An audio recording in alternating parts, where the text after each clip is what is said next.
नहीं, आप लोग तो मीडिया से संबंधित हैं। आप लोगों को मालूम होगा कि रायगढ़ के अधिवक्ताओं द्वारा भ्रष्टाचार के विरोध में कांग्रेस के शासनकाल में जो है वो आंदोलन किया गया था, जिसमें इसी बाबू के खिलाफ जो है, इस बाबू के द्वारा ये स्टेटमेंट दिया गया था कि वकील जहाँ भी मिलेंगे मैं उनको पटक पटक के मारूंगा।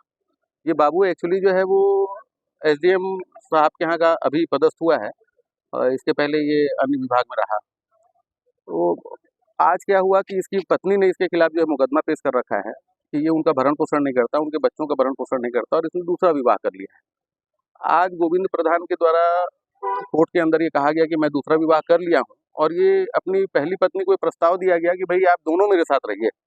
इस प्रस्ताव को उन्होंने अस्वीकृत कर दिया। तो समझौते की बात चल रही थी, इस दौरान जो है 50,000 रुपये मंथली जो है वो आप दे दिया करिए। ये प्रस्ताव मेरी ओर से उनको दिया गया कि सारे मामले खत्म कर लिए, जब आपने दूसरा विवाह कर लिया है तो प्रथम पत्नी और बच्चों के अधिकार हैं, उसको आप समाप्त मत करिए।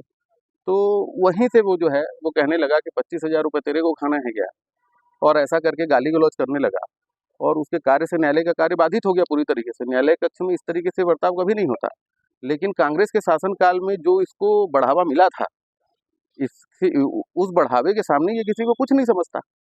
और क्या है कि वर्तमान में इन सारे तथ्यों को छुपा के ये चुपचाप जो है अपनी पदस्थापना ले लिया एसडीएम अनुभागीय दंडाधिकारी कार्यालय में। तो क्या है ये आज अपने आप को, इसकी तो शुरू से उसी दिन से मंशा थी कि वकीलों पे अटैक करना है। तो ये आज अटैक हमला आज का नहीं है, ये वास्तव में उस आंदोलन के समय जो तय किया गया था कि एक एक वकीलों को ये पटक पटक के मारेगा, उसकी आज ये शुरुआत किया है। बस यही है। और न्यायालय के सामने जो कुछ हुआ, न्यायालय का कार्य बाधित हुआ, न्यायालय ने ज्ञापन जारी किया है और जो भी विधिक कार्रवाई होगी, पुलिस पदस्थ है और प्रशासन पूरी तरीके से चुस्त है, दुरुस्त है, तत्काल मौके पे पहुंचा है। न्यायालय से ज्ञापन उन्होंने प्राप्त किया है और कार्रवाई के लिए वो चले गए हैं।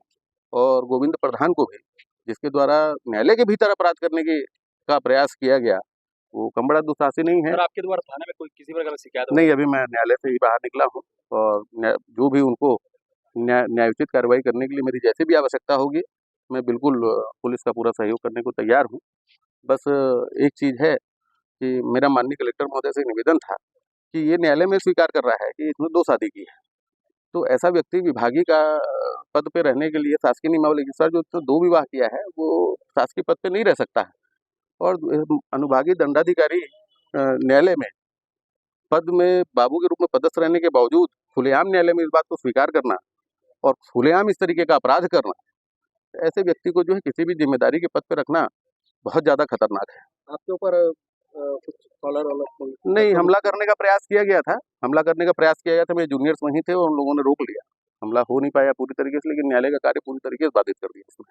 न्यायालय में कई लोग न्याय की उम्मीद के साथ में बैठे हुए हैं बाहर, सुबह 11 बजे से शाम को 5 बजे तक बैठते हैं और ना जाने कितनी तिथियों से उपस्थित होते रहे हैं। उन सब का काम इसने बंद कर दिया, न्यायालय कक्ष के भीतर अपराध कर गया।